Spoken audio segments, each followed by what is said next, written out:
The first alarm did not sound like a siren. It arrived as a faint discoloration in a stream of satellite data, a thin smear of red that appeared where the atmosphere should have been nearly transparent. The weather technician on duty almost missed it. It was the kind of anomaly you blame on a calibration error, a dusty lens, a misbehaving sensor. Outside the control room windows, dawn was ordinary. Cars moved along wet streets. Steam rose from vents. Somewhere beyond the horizon, children were tying their shoes for school. On the monitor, the smear spread. From orbit, an instrument built to politely count clouds and trace jet streams was watching something else entirely. Pixel by pixel, a haze of aerosols extended over thousands of kilometers, too fine for the eye on the ground to notice, thick enough to change how sunlight would land on fields weeks and months later. The sun, from space, was as bright as ever. The Earth, under that high red veil, was very slightly dimmer. Down on the surface, a farmer several time zones away walked his land at sunrise. The soil under his boots had the faint glassy crunch that comes after a dry lightning storm, when the top layer has been burned and cooled. He squinted at a sky that seemed a little milkier than usual, then shrugged and loaded seed into a worn metal hopper. When you live on a single patch of ground, a day is a day. Only the watchtower above the world notices when the planet itself is shifting into a different mood. We like to tell ourselves that disaster is a single loud moment. A meteor splits the sky. A siren rises and falls. A line of breaking waves appears where there was once a calm horizon. Events with beginnings we can point to feel more honest, more manageable. Yet the planet's most dangerous days have often started the way the red smear did, with changes so slow that only machines notice, with processes that stretch not across minutes, but across lifetimes. From the height of orbit, the Earth looks stable. Continents hold their shape. Oceans keep their basins. The atmosphere sits like a delicate blue film clinging to the rock. But inside that rock, heat has been climbing toward the surface for hundreds of millions of years. Magma moves along fractures that once fed ancient eruptions, collecting again in chambers the size of small countries. On global maps of gravity and heat flow, these chambers are ghosts, invisible to normal sight, visible only as subtle warps in the numbers. It is one of the deep paradoxes of our home. The same interior that fuels volcanic islands and renews the crust also carries the potential to blanket whole hemispheres with ash and to pour out sheets of molten rock that last longer than empires. The same atmosphere that protects us from small incoming rocks can spread their dust around the world when a large one arrives. The same ice that carves valleys and feeds rivers can, when it grows in vast sheets, lower seas and grind continents bare. How do you plan a future when your foundation is a restless machine? Imagine a night in a quiet city, decades from now. The lights are still on, but they feel dimmer. There is no single cause. Slight changes in orbital parameters have nudged winters a little deeper and summers a little shorter. A powerful eruption in a far-off mountain range has scattered reflective particles into the high atmosphere, enough to shave a fraction of a percent from the energy reaching the ground. Human industry has, in a different way, thickened the lower air, trapping more heat near the surface even as the upper air cools. The result is not an apocalypse in one stroke, but a slow rearrangement of where food can grow, where storms are born, where people can live. In laboratories and observatories, we have built a kind of distributed sense organ for the planet. Seismometers feel earthquakes that happen on the far side of the world. Ice cores pulled from Greenland and Antarctica store bubbles of air from ages when no human existed, the tiny grains of volcanic ash inside them holding the memory of eruptions and winds. Telescopes track the faint glint of near-Earth objects, stones that cross our orbital path, recording each one's size and velocity. Supercomputers knit all these measurements into models that let us rehearse possible futures. There is another paradox hiding in those models. The more precisely we measure, the more we discover how many different ways things can go wrong slowly. There are volcanic scenarios in which the sun is dimmed just enough for several growing seasons to fail. There are orbital sequences in which ice sheets that have been retreating for thousands of years begin to advance again. There are impact events that are not large enough to wipe out all life, but large enough to tear a hole in the fabric of our civilization. None of these futures announces itself with the clarity of a filmed explosion. They creep in through data. In plain terms, the universe is not out to destroy us, but it is not required to keep the conditions we find comfortable, and the planet beneath us has a long history of acting on its own schedule. For most of that history, no one was here to care. Extinctions came and went without witnesses. Continents fused and tore apart. Oceans appeared where deserts had been, and deserts swallowed forests that had never heard a human voice. We are the first species on this world to possess instruments sensitive enough to see some of the next moves coming. You and I live in a geological blink. Agriculture, cities, written language, the web of electronics that now carries this sentence to you. All of it sits on top of a climate window that has been unusually gentle. When we picture catastrophe, we tend to compress it into something that fits into our stories, a decisive day or year. History written in rock and ice does not respect that compression. Some catastrophes take centuries to build their full effect. Some of the worst are not singular blows, but long sequences of smaller stresses that combine. Ask yourself a few simple questions. If a slowly unfolding volcanic event were to darken the skies and cool the summers across several continents, how long would it take before food systems failed in a way that could not be repaired by trade? If orbital cycles lined up to bring colder, longer winters to regions now densely populated, what would move first? The people or the borders? If an impactor the size of a small city appeared in our telescopes with a lead time that was just barely enough, would we be able to build and launch the machines needed to nudge it? Or would arguments and delays steal the margin?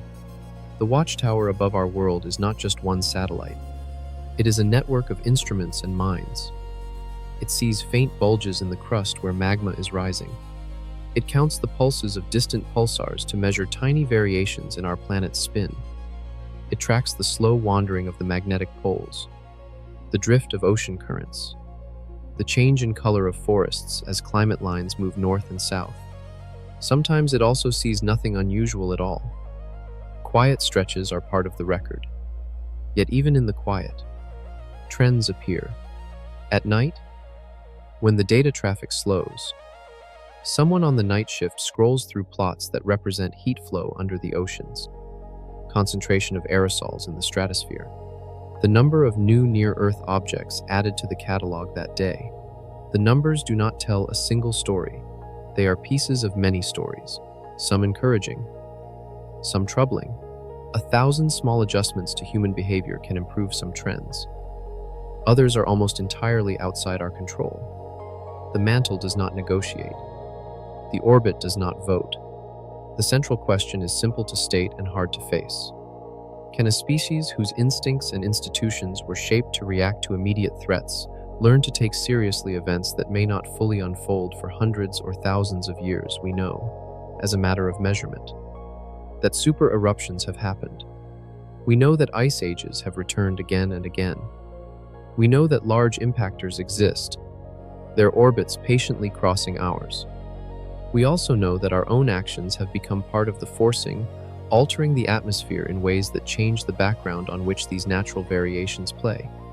Standing in that watchtower, looking down at the soft curve of Earth, the answer seems as urgent as any blaring siren.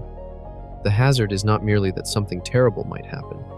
The hazard is that we will treat planetary scale threats as if they were weather, brief and local, instead of understanding them as chapters in a story that began long before us and will continue after us. The tools to see the next chapters are already in our hands. The choice of what to do with what they show us is still open. If this long view resonates, like and subscribe to the Quiet Universe channel. The first story written by that watchtower will lead us down into the veins of fire that run beneath our continents, where the most patient catastrophes on Earth quietly wait their turn. In the deep maps of our planet, there are shapes that no eye can see. Rivers of heat running through stone. They twist under mountain chains, curl beneath seas, and pool in dark chambers that breathe only once every few 100,000 years. These are the veins of fire, the hidden bloodstream of the Earth. On rare occasions, they break the surface, turning the sky black and the oceans red. Between those moments, they move silently, as if gathering breath. Every continent carries its scars. Long-cooled lava plains where the surface once melted and flowed. The basalt plateaus of India, Siberia, and the Pacific floor are evidence of eruptions that lasted not hours but centuries. Imagine standing on a plateau that stretches farther than the horizon in every direction, the air thick with vaporized rock, the sun a faint disk above a glowing field. To live through such an age would be to witness mountains form in weeks and rivers of molten stone flowing like heavy seas. Yet the greater violence is the one that takes place too slowly to notice. When geologists speak of mantle plumes, they mean rising columns of hot material from deep within the planet's interior. A single plume can remain active for tens of millions of years, feeding chains of volcanoes as a tectonic plate drifts overhead. These plumes are not rare accidents. They are part of the way the planet loses its internal heat. But every few 100,000 years, the balance shifts, and one of them breaks free. What happens then is not an explosion as we imagine it. It is a flood. Across a span of perhaps 2 million years, such a flood basalt event can pour out enough lava to cover entire regions kilometers deep. It does not stop for a single generation or a single civilization. It fills the air with gases that change the chemistry of the atmosphere itself. Carbon dioxide rises, trapping heat. Sulfur and ash rise higher still, forming a reflective veil that cools the surface. The paradox is immediate. The same eruption that darkens the sky to winter can set in motion a warming that lasts for ages. In plain terms, the planet fights itself. One layer tries to cool, another tries to burn. The equilibrium that allows forests, oceans, and species like ours to thrive is not a guarantee, but a temporary peace between forces that do not negotiate. We inherited this peace without realizing it. And every geological record we drill into ice or rock reminds us how often that peace has failed before. To imagine it more clearly, picture a field of grass turning to glass under the first fall of ash. The air grows heavy, and snow begins to drift through sunlight that has turned the color of bronze. Somewhere beyond the horizon, a vent opens. Lava does not leap skyward like in the movies. It pours slowly, endlessly, reshaping valleys and rivers, sealing forests under a crust that will someday be mistaken for a desert. The noise is not thunder, but a constant low growl that never stops. Life near the source vanishes in days. Farther away, seasons begin to lose their pattern. What do such cycles mean to a species that measures time in years and memory in centuries? When the Deccan traps erupted, there were no humans to measure the seasons. Yet the effects of that ancient fire can still be read in sediments and in the record of mass extinctions. It is possible that the extinction of the great reptiles was not just a gift from the sky, but also from below, a partnership of asteroid and magma. The line between the two causes blurs when seen from the perspective of deep time. Modern instruments can detect the swelling of ground above magma reservoirs, the release of carbon dioxide through cracks, the tremors that precede eruptions by weeks or months. But what we cannot yet measure is intention. The planet has none, and yet its cycles feel deliberate. When a plume grows, the crust stretches. When the crust stretches, earthquakes open new paths. When new paths appear, magma rises. To us, it seems like a chain reaction. To the planet, it is just another breath. Some scientists model the next possible supereruption and conclude that we might have warning signs lasting decades. Others argue that the signs will appear only months in advance. Either way, the result would be a volcanic winter followed by centuries of imbalance. The idea is not to predict the exact day or place, but to understand how fragile the present equilibrium really is.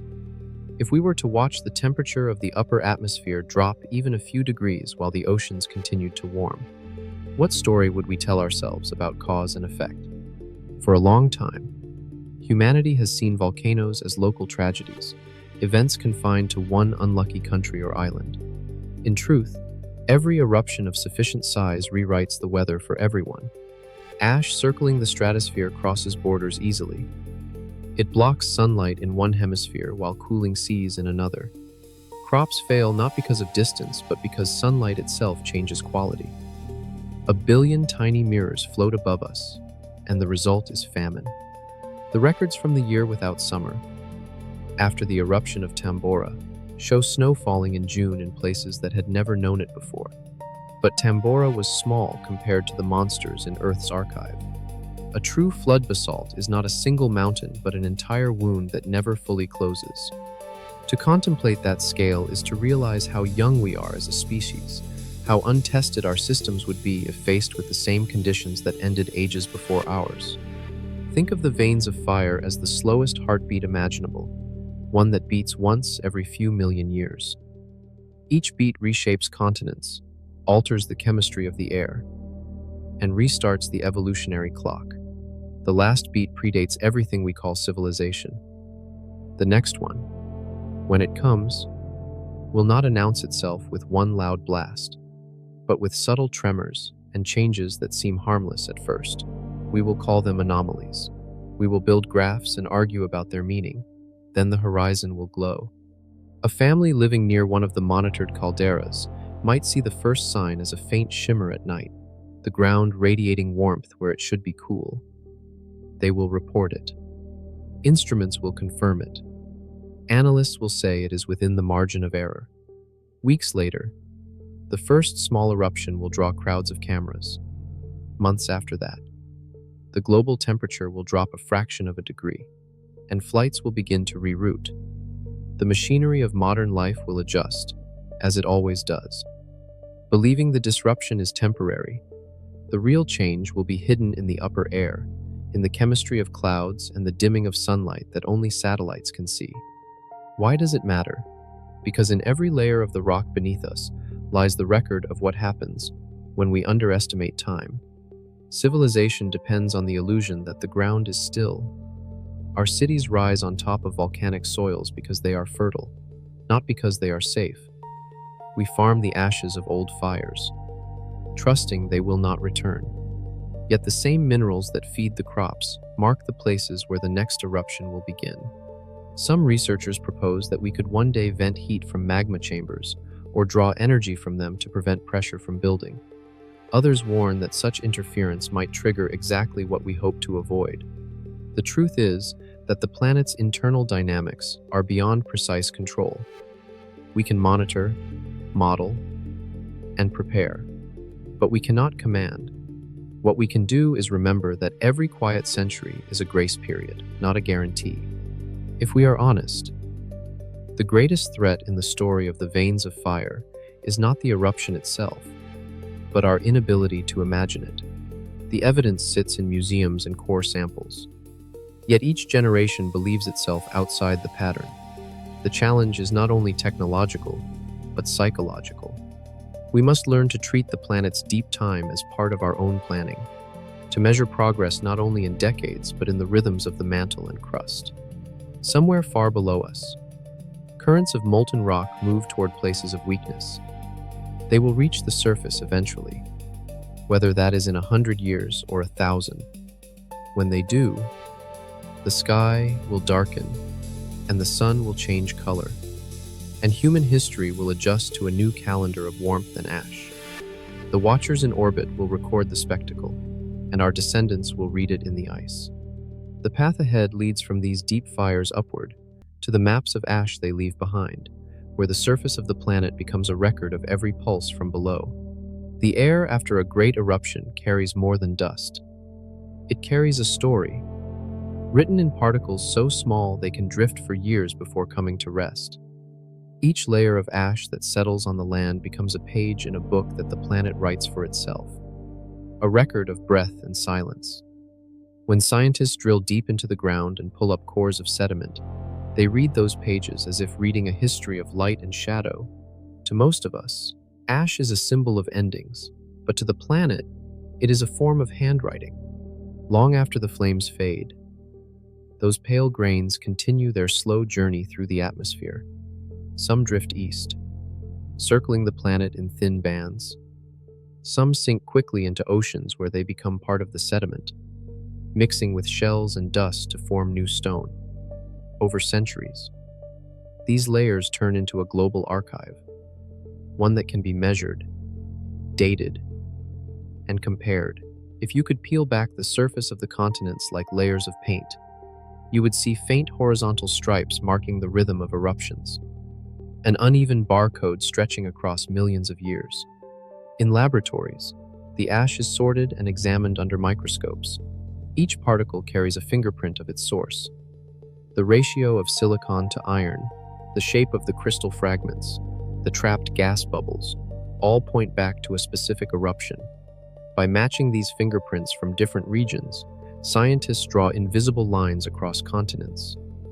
They can tell that the same eruption dusted both Asia and the Arctic, or that a pulse of material from one mountain ended up half a world away. The result is not a map of borders or rivers, but of time itself. In plain terms, these thin layers of ash act like timestamps, letting us connect distant landscapes into one shared story. A farmer in what is now Europe and a hunter in ancient Asia might have lived under the same darkened sky, breathing the same volcanic veil, unaware that they were chapters in the same event. When we match the layers in ice cores to those in lake beds, the planet's memory becomes continuous, its heartbeat visible across oceans. Yet each layer of ash also marks a wound. The fine dust that makes sunsets glow red also cools the surface. In the months that follow a large eruption, sunlight reaches the ground less directly. Crops grow slower. Temperatures drop. Rain patterns shift. We can measure these changes in tree rings, where growth narrows after such events. In the ice cores, the trapped air shows a fall in greenhouse gases as cooling oceans absorb more carbon dioxide. For a time, the world catches its breath, waiting for the haze to clear. From orbit, modern satellites watch this process unfold in real time. Instruments that detect aerosols trace their movement around the planet. They reveal that no eruption is local anymore. Within weeks, particles from a single volcano can drift across the equator and tint sunsets on the other side of the world. The same data that once helped meteorologists predict weather now helps climatologists understand the long feedback loops that tie eruptions to ecosystems and economies. The paradox remains the same. Ash blocks sunlight, cooling the surface for a few years, yet the gases that accompany it often contribute to long-term warming. The balance between these forces decides whether an eruption is a brief winter or the start of an age of heat. The faint boundary of gray dust we find in a core sample might represent the line between civilizations that thrived and those that vanished. Consider the story of a small community living near a modern volcano. Their fields are rich because past eruptions left fertile soil. They grow crops that depend on regular rains and stable seasons. When the next eruption comes, the ash first kills their harvests, then a few years later enriches the ground again. It is a cruel cycle. Generosity wrapped around destruction. The people who live there know this better than anyone. They rebuild because the same mountain that destroys their crops also makes them possible. Far from that village, scientists analyzing satellite records use those very eruptions as calibration points. The plumes they study help refine climate models, allowing them to estimate how much sunlight the Earth reflects and how much it absorbs. Each new eruption becomes an unplanned experiment, a temporary laboratory in which nature tests its own systems. The ash veil, once a mark of fear, becomes a measuring stick. The deeper we look into this record, the more we see how interconnected every layer is. A distant eruption can affect monsoon patterns. A local mountain can change global currents. The world behaves less like a collection of regions and more like one breathing organism. Its lungs are the oceans, its pulse the migration of air, its scars the layers of ash and ice that record each exhalation. When those lungs fill with dust, the rhythm stumbles. Why does this matter? Because in the map of ash we can trace both our fragility and our resilience. Every civilization has lived under the influence of past eruptions, even when it did not know their names. The cooling of one century may have sparked migration, innovation, or collapse in another. Understanding these connections is not about predicting the next disaster, but about seeing how deeply human history is woven into geological time. Think of a craftsman restoring an ancient fresco. Each stroke of pigment must match the original texture, and the smallest error can alter the whole picture. Reading the planet's archive is similar. A misplaced assumption or an overlooked layer can change the interpretation of an entire epoch. Yet when done carefully, the map of ash reveals not chaos, but pattern. It shows that the world's most violent events are also the source of renewal, redistributing minerals, altering climates, creating new niches for life. To put it another way, ash connects destruction and creation in a single gesture. Where it falls thickest, forests die. Where it thins, new soil forms, seeded by the minerals within it. Centuries later, archaeologists will find fertile valleys where once there was ruin and wonder why the soil is so dark. The answer lies in the slow fall of dust from a sky that once burned. Some scientists describe the network of ash layers as a global conversation among volcanoes. The planet, through its eruptions, exchanges information with itself, shifting climate systems, altering currents, redistributing heat. Each outburst adjusts the balance slightly, and the next eruption responds in kind. The map is not static. It evolves with every new event. From this perspective, human activity is beginning to add its own handwriting to the same archive.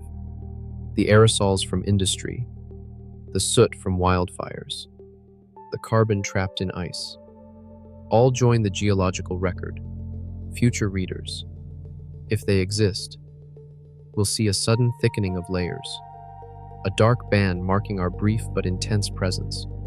We will be legible not by monuments, but by dust. A satellite orbiting now can detect the difference between volcanic ash and industrial haze, between natural smoke and human fire. It translates color into data, brightness into chemistry. Each image it sends back is another line in the ongoing diary of the planet. The quiet patterns of that diary tell us that every pulse of the Earth leaves a signature. It also reminds us that signatures fade unless someone learns how to read them. The most profound discovery is not the identification of a single eruption, but the recognition that all the layers together form a continuous narrative. The planet never truly resets. It carries forward every scar, every deposit, every hint of past imbalance.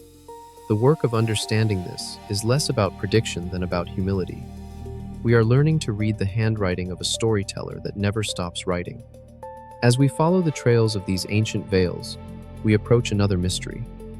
If ash can draw maps of where the planet has been, could fire itself be the cartographer of the future? The next chapter follows that trail into the vast plains of basalt, where the red floods of the past reveal how the world reheats after every winter of stone. There are moments in the history of the Earth when it stops being a planet of rivers and becomes a planet of lava. These are the times of the long red floods, when fire rises not from one mountain but from cracks that span continents. The ground splits open and the mantle itself pours out, slow and unstoppable, painting the land in layers of molten stone. Such events do not roar like explosions. They breathe, releasing heat for hundreds of thousands of years until the world itself changes color.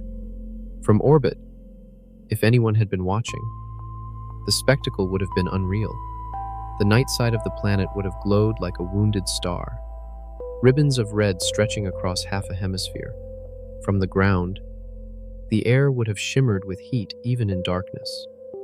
These floods were not singular eruptions, but steady tides of magma, moving like thick rivers toward the sea. The basalt that cooled in their wake still covers millions of square kilometers today. silent memorials to an age when the planet seemed intent on melting itself. The great traps of Siberia, the plains of India, the plateaus of the Pacific all tell the same story. When they erupted, they released more gas than any modern volcano could dream of. Carbon dioxide filled the air, sulfur aerosols dimmed the sunlight, and acid rain fell on every ocean. The paradox deepened at first. The world froze as sunlight was blocked. Then it overheated as greenhouse gases built up. The long red flood wrote 2 chapters in one sentence: winter and fire bound together. In plain terms, the planet ran a fever. The oceans absorbed vast amounts of carbon and grew acidic. Coral reefs dissolved. Marine life died in waves that spread across the seafloor. On land, forests withered. Some species migrated toward the poles. Others vanished altogether. The fossil record turns sparse at these boundaries, as if the world itself forgot to record its own life for a time. For millions of years afterward, ecosystems rebuilt themselves from fragments, adapting to the new chemistry of air and water. Imagine standing on the edge of one of those ancient flows. Lava advances slowly, like a tide made of liquid rock.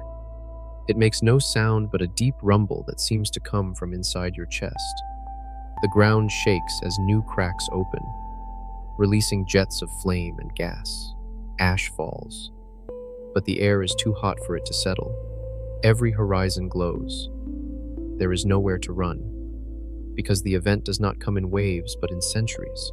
For generations, the same landscape remains red at night and black by day. What made these floods possible was not a single act of violence, but the geometry of the Earth itself. When tectonic plates shift and stretch, they thin the crust, opening pathways for magma to escape. Once started, the process feeds on itself. Pressure drops, melting increases, and the flow continues until the balance is restored. The continents rearrange themselves. Oceans open and close. What we call extinction is often only a side effect of the planet cooling itself by bleeding heat into space. Scientists who model these events speak of feedbacks. When lava covers a large enough area, it changes how the planet reflects sunlight. Black basalt absorbs heat, amplifying warming once the volcanic haze clears. That warmth releases more greenhouse gases trapped in permafrost or shallow seas, adding another layer to the chain reaction. The final equilibrium is not something life chooses. It is what remains after the elements argue. Why does it matter to us, living so far from those ancient fires? Because the long red flood teaches a cruel truth about persistence. Change does not need to be fast to be total. The slowest disasters are the hardest to reverse. The rocks beneath our feet record how long it takes for a carbon-saturated atmosphere to calm, and the answer is counted in millions of years, not centuries. When we add our own thin layer of emissions to the air, we join that same rhythm. The idea that human industry could awaken echoes of those past ages is not just metaphor. Every ton of carbon released into the air participates in a feedback system that has been operating since the first flood basalts burned through the crust. The difference is scale and time. We are releasing, in a few generations, what the Earth once vented over hundreds of millennia. The result may not look like rivers of lava, but it changes the chemistry of oceans and skies just as completely. Some researchers call this the slow violence of carbon. It does not arrive with sound or heat, but with an invisible rearrangement of balance. The oceans take up the excess, buffering us for now, but that generosity has limits. As pH drops and shells begin to thin, we are watching a replay in miniature of the conditions that followed the ancient floods. The lesson is written clearly in basalt and coral alike.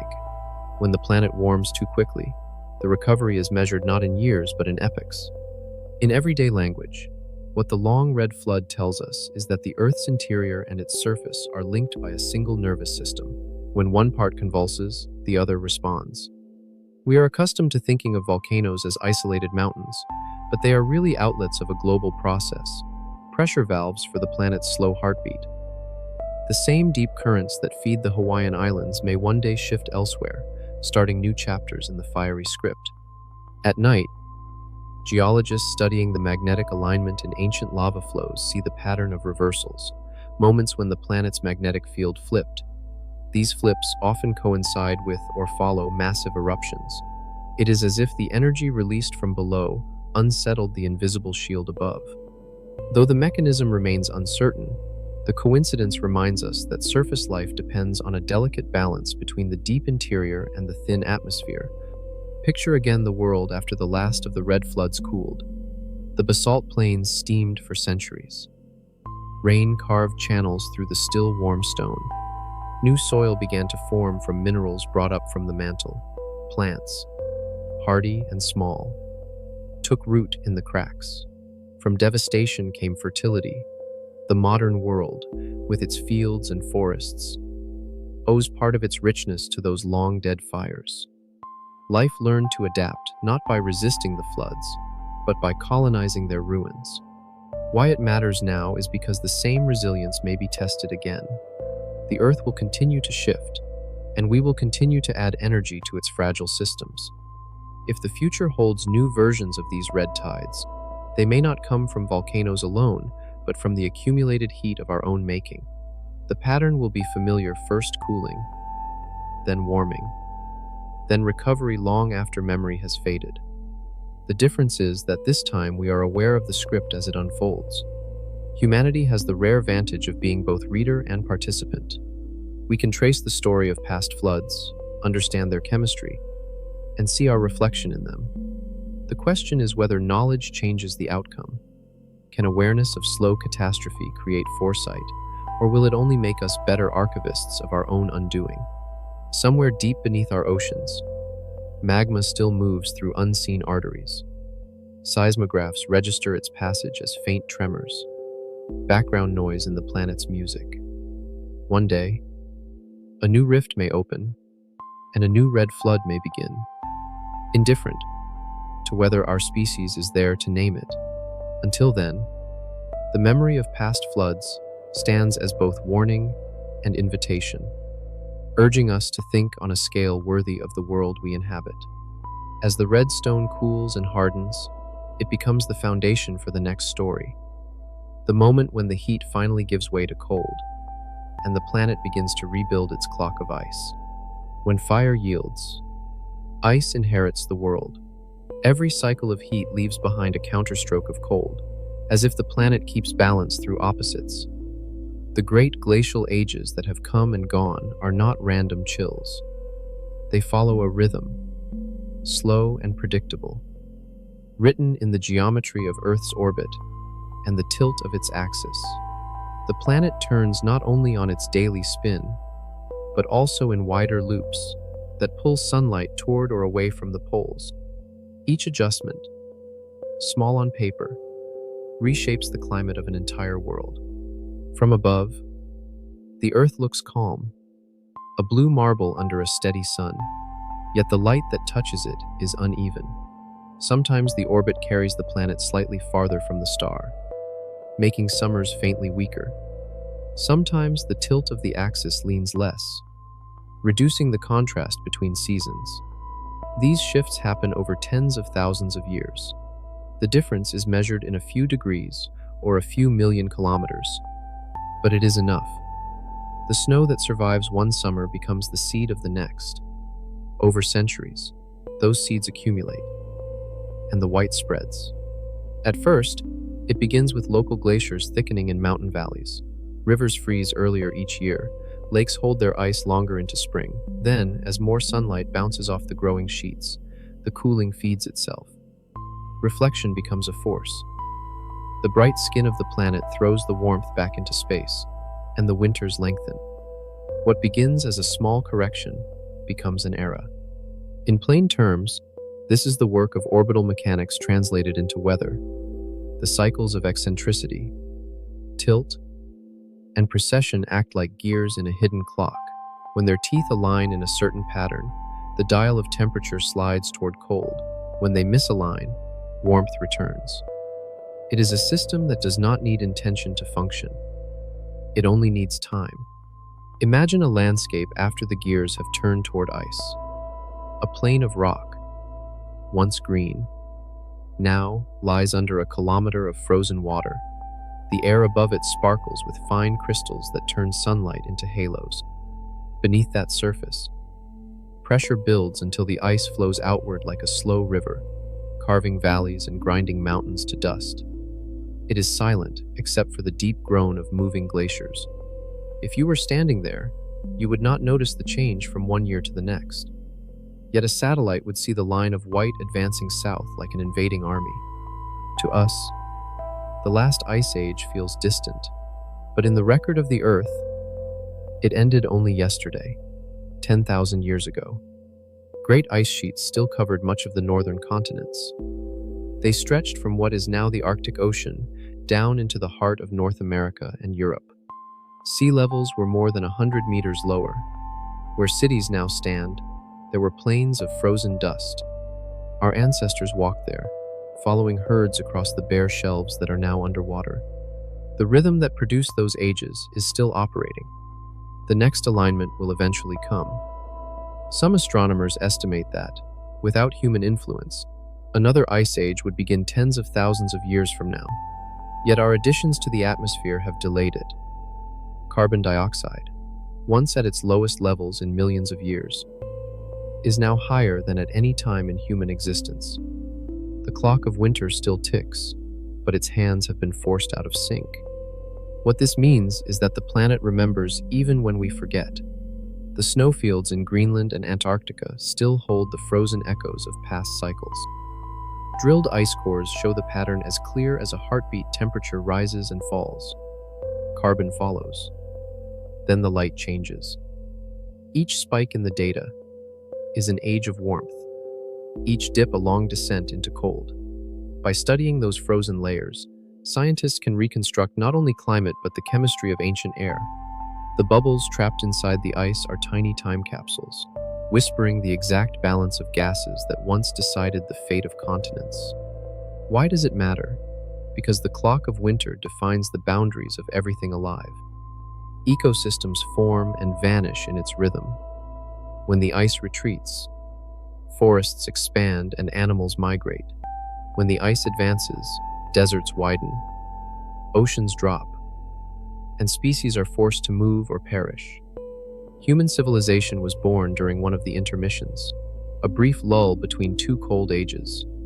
We built our myths, our crops, our cities on the assumption that this pause would last forever. Simply put, we live in borrowed warmth. The last 10,000 years have been unusually stable, an extended summer in the planet's long calendar. If the natural rhythm resumes, it will eventually draw us back toward cold. But now, our own emissions act as a counterweight, holding the pendulum in place. No one knows how long this forced balance can endure. The danger is that it may swing too far in the other direction, skipping the next ice age and tipping into a different kind of climate altogether. The evidence for how ice controls the shape of the world lies everywhere. Valleys carved by glaciers form natural reservoirs for lakes. The weight of the ice once pressed the crust down. When it melted, the land rose slowly in response, a motion we can still measure today. Rocks scratched with parallel grooves mark the path of ancient flows. Even the fertility of soil in parts of Europe and North America comes from fine dust left by retreating glaciers, a gift from destruction. The world we know is literally built from the leftovers of thaw. There is another paradox here. While the Ice Age is remembered as a time of death, it also created the conditions for renewal. The grinding of glaciers exposed new minerals, feeding future plant life. The lowered seas opened land bridges, allowing migrations that shaped the distribution of species. The cold forced adaptation and invention. Without the ice, we might never have learned to control fire or build shelter strong enough to resist the wind. Every hardship became a teacher. Picture a human settlement near the edge of the last great ice sheet. Families huddle around a fire of driftwood, the only fuel left on a barren plain. Behind them, the glacier rises like a wall, blue and silent. Above it, the night sky burns with auroras born from charged particles meeting the thin, cold air. To those people, The ice must have seemed eternal, a god of endless patience. And yet, in their lifetime, it began to retreat. The rivers it released carved new paths, and the first green returned. The clock had struck again. Today, instruments in orbit watch the same pattern, but in reverse. The ice at the poles is thinning, the oceans rising. In Greenland, glaciers that have been stable for millennia are accelerating toward the sea. The rhythm continues, but the tempo changes. What once took millennia now unfolds within decades. The hands of the clock move faster than ever recorded, and we are both witness and cause. At its core, the story of the clock of winter is about patience and memory. The planet keeps its own records, even if we choose not to read them. It teaches that balance is not achieved through stillness, but through oscillation. Each swing of heat and cold resets the stage for life. The problem is not the existence of change, but the speed at which it comes. When cycles shorten, adaptation falters. We stand now between gears. The old rhythm disrupted, but not erased. The snow that once marked the passage of ages has become data on a screen, a pattern of lines and colors translating ice into meaning. Yet the lesson is the same one that the first humans learned watching the horizon. No state lasts forever, and every warmth invites its own cooling. Somewhere above the poles, satellites continue to measure the faint variations in sunlight and the tiny shifts in the orbit that drive the seasons. Each reading adds another tick to the planet's grand timepiece. One day, the conditions may align again, and winter will reclaim its turn. But before that happens, other forces are already at work, forces that reach beyond the ice into the machinery of the heavens themselves. The next chapter follows those forces outward, to the vast motions of orbits and the dimming of stars, where the rhythm of light and darkness writes the longer measures of the universe's own clock. If the Earth is a clock, its gears are not only ice and fire, but the movements of space itself. Every swing of its orbit, every tilt of its axis, every pulse of the sun adjusts the rhythm of life below. To understand why climates shift and why civilizations rise and fall under different skies, we must look beyond the atmosphere and into the grand machinery that keeps the planet in motion. The story begins not with the Earth alone, but with the silent mathematics that binds it to the sun. The orbit of our planet is not a perfect circle. It stretches and relaxes in a slow cycle, sometimes nearly round, sometimes slightly oval. When the orbit elongates, one part of the year brings the Earth closer to the sun, another carries it farther away, over tens of thousands of years. This gentle breathing in and out of the orbit changes the amount of energy the planet receives. It is an invisible metronome for climate, unseen but precise. Then there is the tilt, the angle between the planet's spin and the plane of its orbit.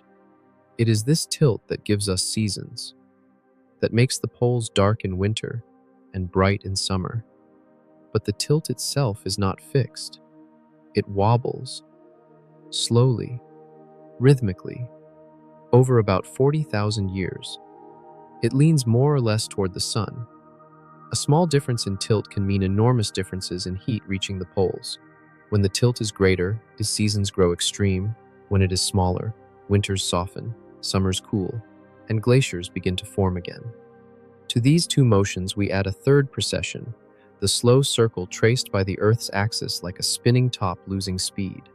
Over 20,000 years, the direction of the axis drifts, changing which hemisphere points toward the sun during each part of the orbit. The combination of these three cycles, shape, tilt, and wobble, creates the timing of ice ages. They are known together as the orbital cycles, and they govern the long seasons of the world. In plain terms, the planet moves through space as if it were following a musical score written in gravity. The sun provides the beat, the moon adds a subtle harmony by stabilizing the tilt, and the other planets play faint counter-melodies through their gravitational pulls. When their rhythms align in certain ways, Earth receives less light at the poles, and winter takes command. When they diverge, the warmth returns. For most of human history, no one knew these cycles existed. To ancient observers, the sun rose and set in predictable order, and the stars held steady. It was only when astronomers compared records across generations that they noticed the small drift of constellations along the horizon. The North Star itself has not always been the same. Thousands of years ago, another star held that title, and in the far future, a different one will again. The heavens are not fixed. They tilt and precess just as the planet does. These slow motions seem irrelevant to daily life, yet their consequences are immense. A slight reduction in solar radiation at high latitudes can tip the balance between melting and freezing. A small increase can end an age of ice. When we read the data from ancient sediments, we see that temperature and sunlight follow the rhythm of these celestial gears. The planet's deep cold periods coincide with specific alignments of orbit and tilt, and its warm interludes appear when those alignments shift back. The connection is as firm as any in science. But even the sun, the master of this symphony, changes. Its output is not constant. Dark patches known as sunspots wax and wane in cycles of about 11 years, and longer patterns unfold over centuries. During quiet phases, fewer sunspots mean less radiation reaching Earth, and the climate cools slightly. Historical records describe frozen rivers in Europe and failed harvests during such solar minima. Though the effect is small compared to human influence today, it reminds us that even the heart of our system is not steady. When orbits tilt and suns dim together, the effects multiply. There have been times in history when the alignment of Earth's position and the lull in solar activity combined to produce what we now call little ice ages. Crops failed, rivers froze, and societies strained under colder skies. These are not myths. They are written in harvest records, in paintings that show frost on the Thames, in tree rings that narrow where summers grew too short for growth. Why does it matter to us? Living in a time of artificial light and global data, because we now understand both the natural cycles and how our actions add to them. The carbon we release does not erase the orbital rhythm, it overlays it.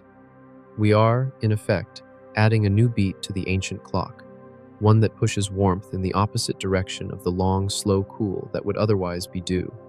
The result is a planet caught between two tempos, uncertain which to follow. Imagine the Earth seen from far away, a pale dot tracing its path around a dimming star. From that distance, the fine details vanish. What remains is motion, a dance of energy between planet and sun. Our species exists in the brief interval between two great beats of that dance, a rare moment of stability. The question is how long we can keep that balance before the next natural or human push shifts it again. Simply put, every climate on Earth is a story of distance and angle. Move the planet slightly closer to the sun, and deserts bloom where forests stood.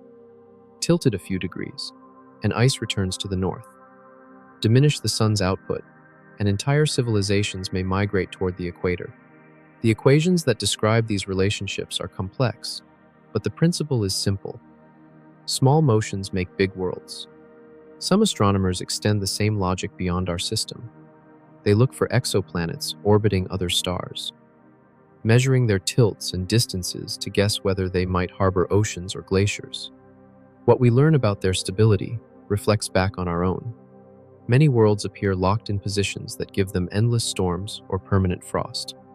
By cosmic standards, our orbit is a narrow miracle. There is a poetic symmetry in the idea that the sky above and the ground below are parts of one mechanism. Volcanic winters, glacial ages, and orbital shifts all feed into the same feedback loops. The Earth adjusts to keep energy moving, not to protect or punish life, but to balance itself. It is we who give moral weight to the outcome, because we live inside the consequences. If the sun were to dim slightly tomorrow, the change would be almost invisible to the naked eye. Yet instruments would register it instantly. And within a few years, global weather patterns would shift. If, at the same time, the tilt of the planet happened to lessen, the poles would gain more ice, the seas would retreat, and the cycle of cooling would begin anew. The math allows such coincidences. The timescale of their return is measured in tens of millennia. The ancient astronomers who mapped the heavens believed they were uncovering divine order. In truth, they were describing feedback, a conversation between gravity and light. Every orbit is a compromise between falling and escaping. Every tilt is a reminder that balance is temporary. The Earth has been both colder and hotter than now, and both states felt permanent to the life that lived within them. We often think of destiny as a human affair, shaped by choices and wars and inventions. But the greater destiny belongs to orbits and stars. They decide how much energy we receive, how quickly ice melts, how storms form. Against that vast metronome, our achievements and mistakes are new and small. Yet for the first time, we have the means to measure those cosmic rhythms and to understand that our own behavior has become another variable in the equation. Why it matters is simple. The story of tilted orbits and dimming suns reminds us that stability is an illusion built from motion. The warmth we take for granted is the temporary alignment of cosmic forces, not a permanent gift. Every heartbeat of the sun, every wobble of the axis, every shift of distance has the power to rewrite the conditions for life. Knowing this is not cause for fear, but for respect. As the light of the sun flickers and the planet's path slowly adjusts, a new chapter begins. It will take us from the motions of the heavens to the stones that travel within them, to the visitors from deep space that sometimes cross our orbit and test how well we have learned to read the clock of the cosmos. High above the thin air where weather ends, billions of stones drift through the dark. Some are fragments of failed worlds, leftovers from the age when the planets were still assembling. Others are relics of collisions, shards thrown outward to wander for eternity. Most never come close to us, but a few, every century or so, cross our orbit. They are reminders that gravity has a long memory, and that space, though vast, is not empty, is. The Earth moves through this debris field like a ship through invisible rain. Tiny grains strike the upper atmosphere every second, flashing as meteors before they burn away. Larger bodies, the size of houses or hills, come less often. The very largest arrive so rarely that we have built myths around their visits. Yet in geological time, impacts are routine. Every continent carries the marks craters buried under sediment, rings of shocked quartz, melted glass scattered across ancient plains. In the story of life, these stones have been both destroyers and editors. 66 million years ago, one such traveler ended the age of the great reptiles. The explosion was larger than any volcano, larger than any bomb we could build. In minutes, forests ignited across continents, the air filled with dust thick enough to turn day into night for years. Temperatures dropped. Plants died. Animals followed. Out of that silence, the world restarted with smaller creatures, among them the ancestors of us all. For centuries, that story felt distant, a tragedy that belonged to prehistory. But with telescopes and radar, we now see the heirs of that ancient stone still orbiting nearby. They move along stable paths most of the time, but small gravitational tugs can shift them. Jupiter pulls, Mars nudges. The sun warms their surfaces unevenly, and that faint pressure of light changes their course.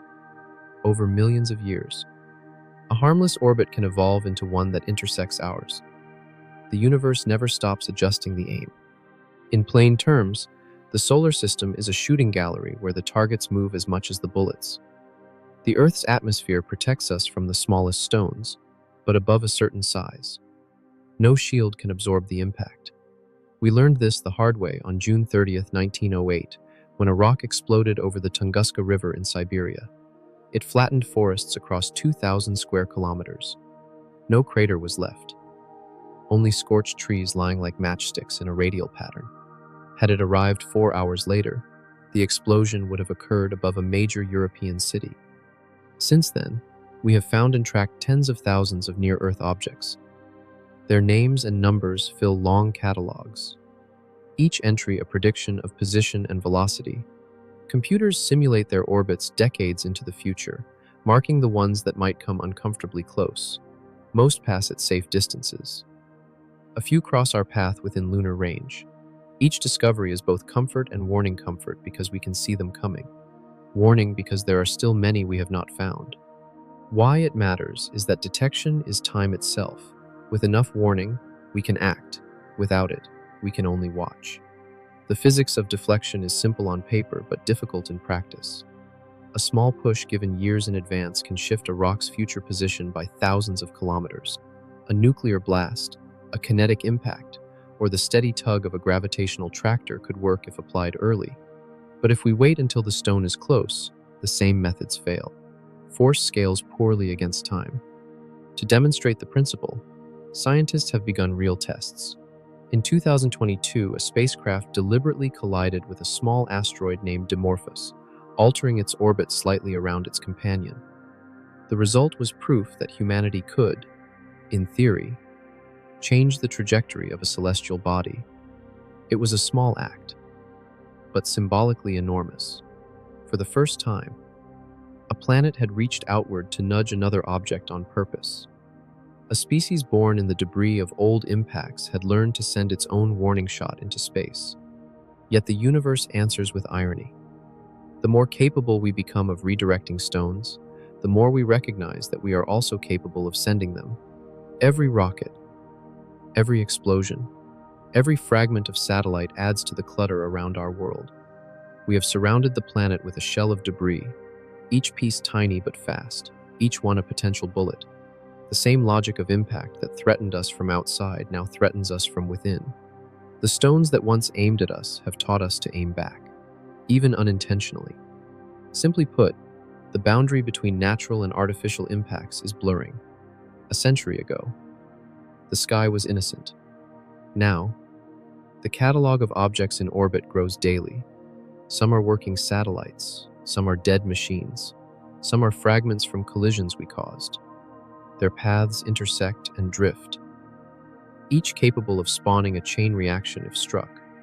In the worst case, one collision could multiply into thousands, filling the low orbit with shrapnel and making launch impossible for decades. The danger has moved closer than the asteroids themselves. Picture the Earth at night. The cities shine, but so does the space around it. Lines of moving dots, artificial constellations. Trace the paths of communication satellites. The light is beautiful and unsettling. Somewhere in that swarm might be a retired fragment tumbling silently. A piece of metal no bigger than a coin, traveling faster than a bullet. We have become both the builders of the watchtower and the keepers of its ammunition. There is an old question among astronomers. What if other civilizations face the same challenge? If we ever look far enough to detect signs of intelligent life, will we see their planetary scars as we see our own? Perhaps every species that reaches a certain level of technology must first learn to survive its own orbital debris before it can reach the stars. Impact prevention becomes a test of maturity, a form of self-control on a cosmic scale. Why it matters to more than just science is that the ability to move asteroids redefines what it means to be safe. For the first time, safety is not only about surviving nature, but about managing power responsibly. A weapon that can deflect a threat can also create one. If a rock can be nudged away from Earth, it can also be nudged toward it. The physics does not distinguish motive, only ethics does. The stones themselves are indifferent. In everyday language, the lesson is clear. What once came for us, without reason, now moves in a field we share. The distinction between accident and intention has narrowed. We have entered an age where planetary defense and planetary restraint are the same thing. The tools that could save the species could also test its wisdom. Imagine a classroom somewhere in the future. Children learn about the age of impacts as ancient history. They watch simulations of asteroids being guided safely into harmless orbits. They cheer when the world is saved on a screen. Outside their window, real satellites pass overhead, whispering data through invisible signals. They do not know that a century earlier, Those same signals were once warnings of danger. In their time, the night sky is crowded but orderly, a testament to discipline and design.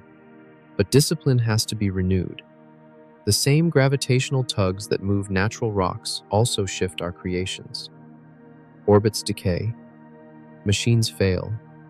Every decade, the system must be recalibrated, or the map of the sky becomes a hazard again. The work never ends. Watching the heavens has become both science and maintenance, a cosmic housekeeping that ensures the night remains quiet. Somewhere far beyond the moon, another object crosses the path of Earth. It is small, dark, unlit, perhaps a new visitor, perhaps an old fragment returning. Its trajectory will be plotted, its danger assessed, its orbit adjusted if needed. In that act of measurement and control, we see the new shape of our relationship with the cosmos. We are no longer passive targets in the shooting gallery. We have stepped into the role of participants. And yet, participation has its cost. Each time we reach out to touch a wandering stone, we rewrite the history of chance. The random becomes deliberate. The ancient balance of collisions and recoveries shifts slightly. We are altering not just the surface of our planet, but the choreography of the entire neighborhood of worlds. The stones have indeed learned to aim back, and through them, so have we. As the watchers turn their telescopes outward, the next question emerges from the dark. What happens when the steady spin of the world itself begins to slow, when the day stretches longer, and time changes its rhythm beneath our feet? Every morning, the planet greets the sun in the same quiet way. The horizon glows, shadows retreat, and the world continues its turn. We measure our lives by this rhythm, so familiar that it feels absolute. Yet the rotation of Earth is not fixed. Each century, it loses a fraction of a second. The change is invisible to our senses, but the records are there, written in coral growth, in ancient eclipses, in atomic clocks. The day is lengthening, slowly, steadily. The spin of the planet is winding down. To understand why, we must return to the relationship between the Earth and the Moon. When the planet first formed, it spun faster, completing a full rotation in less than 10 hours. The young moon orbited close enough to raise enormous tides, waves of rock and water that rolled around the globe. These tides acted as a brake, transferring angular momentum from the Earth to its companion. The moon drifted outward, and the planet's spin slowed. The process continues today. The tides we watch rise and fall along our shores are the quiet agents of that exchange. Each century, the moon moves a few centimeters farther away. Each century, the day gains a few milliseconds. Over billions of years, those small increments add up. The fossilized growth rings of ancient corals show that 400 million years ago, a year contained more than 400 days. The planet was spinning faster, its days shorter, its tides stronger. The march toward slowness has been constant ever since. In plain terms, the world is trading speed for stability. The energy that once fueled a rapid spin now lives in the widening orbit of the moon. The result is a long partnership, a dance of gravity and inertia that keeps both bodies in balance. Without it, our nights would be darker, our poles less stable, our climate more chaotic. The slowing of the spin has made life possible, but in time, it will change the shape of that life again. Imagine a future so distant that the moon no longer rises. In that far era, tidal friction will bring both worlds into mutual lock. The Earth will always show the same face to the moon, just as the moon already does to us. On one side, the tides will freeze in perpetual bulge. On the other, the seas will draw away. The planet will still turn for the sun, but its rhythm will be slower, its days longer, its winds stranger. The alternation of light and dark that defines time itself will have stretched beyond recognition. Before that distant balance arrives, Smaller milestones will mark the journey. As the spin slows, the magnetic field that protects us from cosmic radiation may weaken. That field is generated by the motion of molten metal in the core, motion driven partly by rotation. If the dynamo stutters, the shield could fade. The auroras that once danced near the poles would dim, and charged particles from the sun would strike deeper into the atmosphere. The sky would change color, the ozone layer might thin, and life at the surface would feel the difference. Why does it matter? Because our planet's rotation touches everything. The length of a day sets the pace of climate, the pattern of winds, the reach of ocean currents. If the world were to spin slower by even a few hours, weather systems would shift dramatically. The difference between day and night temperatures would widen. Deserts would expand near the equator. Storms would linger longer over continents, drawing out floods and droughts alike. The familiar rhythms of sunrise and sunset would become stretched into long intervals of twilight. Think of how cities would adapt. Power grids would adjust to extended nights and prolonged days. Crops would need new cycles of irrigation and rest. Human sleep itself might evolve. Under skies where noon lasts a week, our definition of time would lose meaning. Calendars would fail. The very concept of a day's work would dissolve into something else. There is another layer to this story. As rotation slows, the centrifugal force that slightly flattens the planet will weaken, the equator will sink, and the oceans will migrate toward the poles. Sea levels near the tropics will fall. Polar seas will rise. New coastlines will appear. The map of the world will redraw itself. Continents may even slide faster toward one another as internal stresses adjust to the new balance of forces. Mountains will shift their height, and rivers will find new courses to the sea. Scientists already measure the tiny deceleration of the planet's spin using atomic clocks and laser reflections from the moon. They correct for it when programming satellites and predicting eclipses. The leap seconds occasionally added to global timekeeping are small acts of respect for a slowing world. They remind us that the Earth does not revolve according to our schedules, but according to its own physics. In everyday language, we can think of the planet as an enormous music box slowly losing tempo. The melody of seasons and tides still plays, but each measure takes longer than before. Someday the tune will change entirely. The ice that forms at the poles will have longer nights to grow. The equatorial regions will face days of relentless heat. Life will adapt again, as it always has. But the adaptations will be written in new shapes, new instincts, new ways of telling time. For now, the change is too slow to feel. The loss of a few milliseconds per century means little to us, yet it carries a message about scale and patience. The same physics that governs the tides and the orbits of moons also governs the aging of the planet itself. To see it is to recognize that our own lifetimes are brief sparks within a much longer cadence. The clock of the Earth ticks in beats of continents, not generations. Some thinkers have wondered whether humanity could someday intervene, using vast engines to keep the planet's rotation steady. The idea belongs more to imagination than to engineering. The energy required would dwarf all that civilization has ever produced. Even if we could manage it, we would be fighting a natural process that defines the partnership of Earth and Moon. Perhaps it is better to learn from the slowness, to see in it a metaphor for endurance. Why it matters again is because every motion, even this slow decline, reminds us that permanence is an illusion. The same principle that brought balance to the early planet will eventually undo our familiar world. The slowing spin will change the length of the day, the sweep of the tides, the charge of the field, the very definition of time itself. We cannot stop it, but we can understand it, and in that understanding find humility. Picture, if you can, the last sunset of a far future Earth.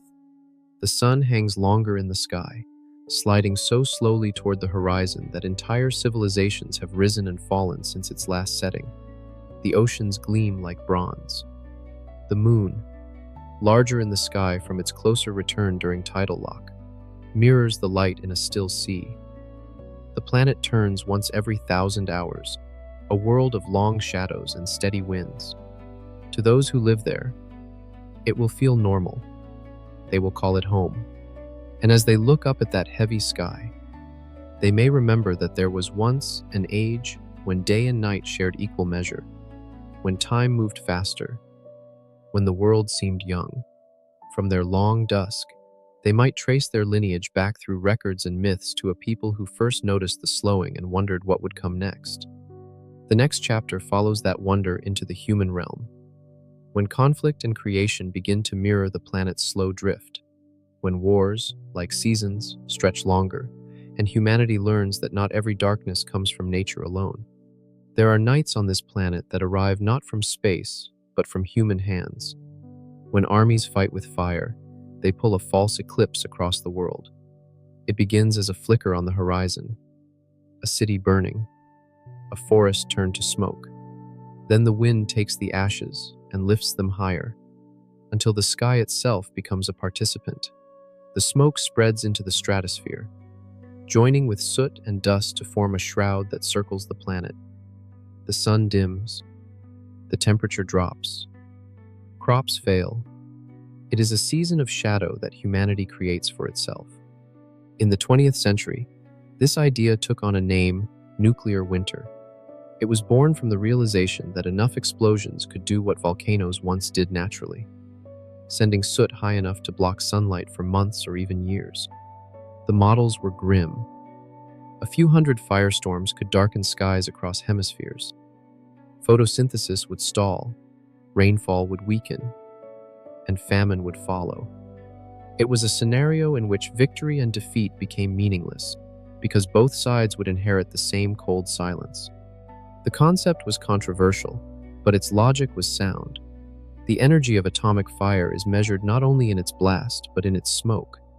Cities contain carbon, plastic, oil, and wood. When they burn, they produce a black aerosol capable of rising beyond the weather, where rain cannot wash it out. Once there, it spreads evenly, forming a thin but global veil. The Earth reflects more sunlight, the surface cools, and the planet enters a manufactured winter. In plain terms, humanity learned how to write its own ice age. The same physical equations that describe volcanic winters apply to war. The same particles that once drifted from ancient eruptions could now come from fuel depots and skyscrapers. We discovered that civilization, at its peak, could replicate the planet's own disasters. The only difference was the timescale. Where nature takes centuries, we could do it in hours. Imagine standing under that false twilight. The air smells of soot and iron. Daylight becomes a dull orange glow that never quite reaches full brightness. Birds fall silent. The rhythm of the world breaks. In the distance, the glow of fire still burns. But above you, the sky has gone flat. An unbroken lid of smoke. At first, it feels like night.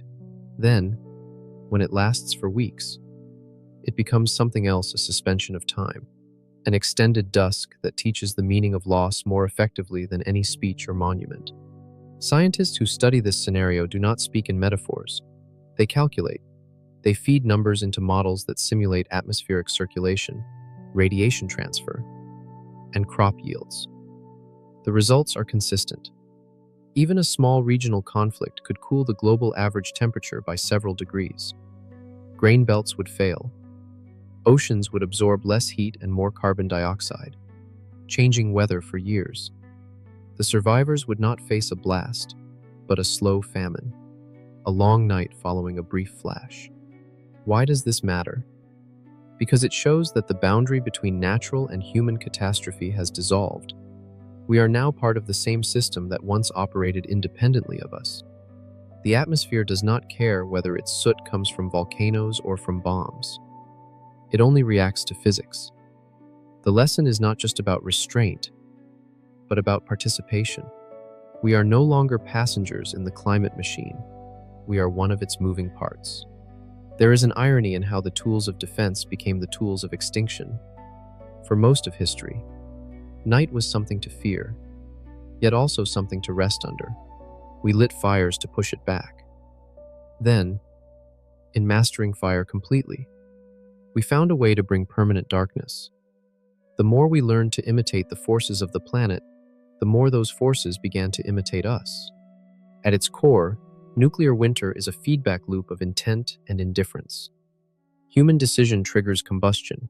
Combustion alters sunlight. Altered sunlight punishes all species equally. The cycle does not distinguish between aggressor and victim. It reminds us that control is a temporary illusion. Once smoke reaches the upper air, no border can contain it. No treaty can recall it. Simply put, we have reached a point where our own technologies mirror cosmic processes. The eruption of Krakatoa dimmed skies worldwide for years, inspiring art and myth. A global war could do the same, but with no poetry left in it, only accounting. The difference between volcano and bomb is choice. One speaks through chemistry, the other through politics. Yet their voices sound the same once translated into degrees Celsius and kilograms of soot. In laboratories, researchers build miniature suns inside reactors, studying how light interacts with aerosols. Their results confirm what the older models predicted: even a thin layer of smoke can reduce sunlight by 10 to 20%. Enough to change weather patterns across continents. The cooling might last for years. The recovery, decades. What follows is not apocalypse and fire, but a slow, quiet decline. Why it matters again is because we are living through a smaller version already. Wildfires in recent years have sent plumes of smoke high enough to tint the skies over cities thousands of kilometers away. Planes flying above the haze have photographed the sun as a dim disk. The air below smells faintly of burning plastic. It is a warning, a rehearsal in miniature for what we are capable of scaling. Think of the paradox in trying to protect ourselves. We have built the means to extinguish daylight. The first humans who mastered fire gained warmth and safety. Their descendants, mastering fusion and fission, gained a power too large to hold comfortably. In the end, every new light we invent seems to cast a longer shadow. There are those who argue that the fear of nuclear winter helped prevent it, that the very awareness of global consequences restrained our worst instincts. If so, the modelers of the 80s may have saved more lives than any general. Knowledge became the first real weapon of peace. The data itself whispered caution louder than any negotiation.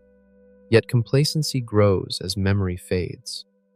New generations inherit the weapons without the same dread. They see footage of old mushroom clouds as relics of another age, not as rehearsal for a darkness that can still return. Satellites may track every missile, and treaties may limit numbers. But as long as the machines exist, the potential for a human-made night remains. In everyday language, what we have built is a mirror of our psychology. The ability to cause global winter in minutes reflects how short our attention can be. We act in hours, and the planet responds for centuries. The sky is the ledger that records the imbalance. The soot will not forgive impatience. Picture a world after such a conflict. The smoke has spread evenly. The sun a pale ghost. Snow falls in places that have not known it for generations. The oceans cool. The winds slow. Far below the clouds, survivors light small fires for warmth, unaware that their flames add only another trace of carbon to the veil above. The cycle completes itself in miniature. It is possible that life would endure, as it always has, evolving into forms suited for dim light and long cold. The Earth has survived greater shocks, but the civilization that produced those weapons might not.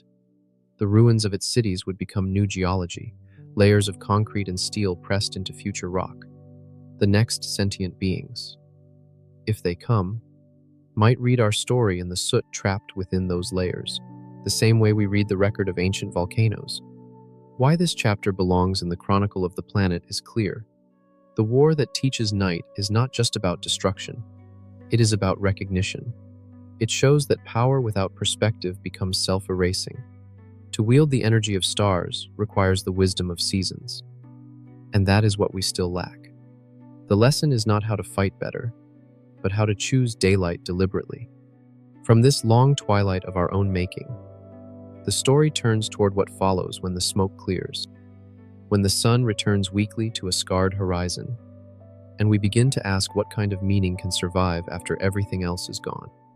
When the fires cool and the smoke begins to thin, the planet exhales. The light that returns is weak at first, filtered through lingering haze. Diffused and uncertain, it falls on ruins, on plains of blackened glass, on seeds that survived underground. The wind carries ash into the ocean, where it sinks and becomes sediment, a future layer of stone that will speak long after we are gone. From above, the scars fade faster than the meaning behind them. The earth, indifferent and tireless, begins again. The silence that follows catastrophe has its own texture. It is not the quiet of peace, but the quiet of comprehension. Every species that survives carries within it a record of the world's earlier failures. The coral remembers acid seas. The trees remember droughts. Humanity, if it endures, will remember the centuries of noise that nearly extinguished its own voice. What will we do with that memory? Will we use it to rebuild? Or will it become another archive of warnings unheeded? In plain terms, the end of destruction is only the start of reflection. Once the dust settles, the survivors must decide what their survival means. The old markers of success, wealth, conquest, growth no longer apply. In a world where light itself can vanish, endurance becomes the highest art. We learn, slowly, that civilization is not measured by what it builds, but by what it chooses not to destroy. Imagine walking through the remnants of a city centuries after its fall. Grass grows through cracked concrete. The air is clean again. In the distance, a river reclaims its old path. Here and there, fragments of language remain carved in metal or stone, their meanings lost, but their presence undeniable. You realize that the planet has not forgotten us. It has simply folded us into its memory, the way it once folded ammonites and forests into rock. The Earth keeps everything, not as nostalgia, but as data for its ongoing experiment with time. There is a strange comfort in this. The same cycles that erased earlier empires will one day erase ours, but not without incorporating the trace of our existence. Our satellites will decay, our cities will crumble. Yet the chemical signatures of our brief era plastic, carbon, radioactive isotopes will persist. They will serve as fossils of intent, proof that a thinking species once tried to measure the infinite and left fingerprints on the cosmic glass. Why does this matter now, while we are still here? Because awareness of impermanence changes the way we act. To know that every choice becomes part of the planet's record is to live with humility. We cannot make eternity, but we can choose what kind of story our layer in the rock will tell. Will it speak of greed, or of care, of blindness, or of vision?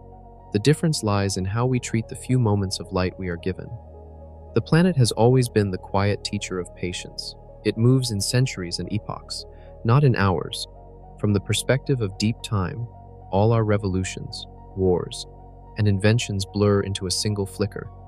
Yet that flicker matters because it proves that matter can think.